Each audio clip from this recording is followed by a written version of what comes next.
alaykum. Men Muazzamxon.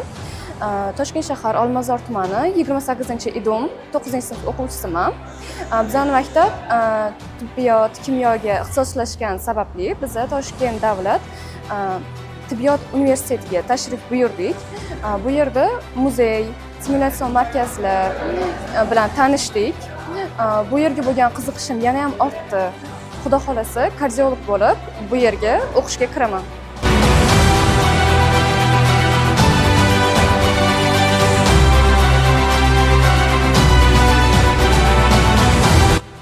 Assalomu alaykum. Men 28-idum maktabni o'quvchisi Esonjonov Jasur.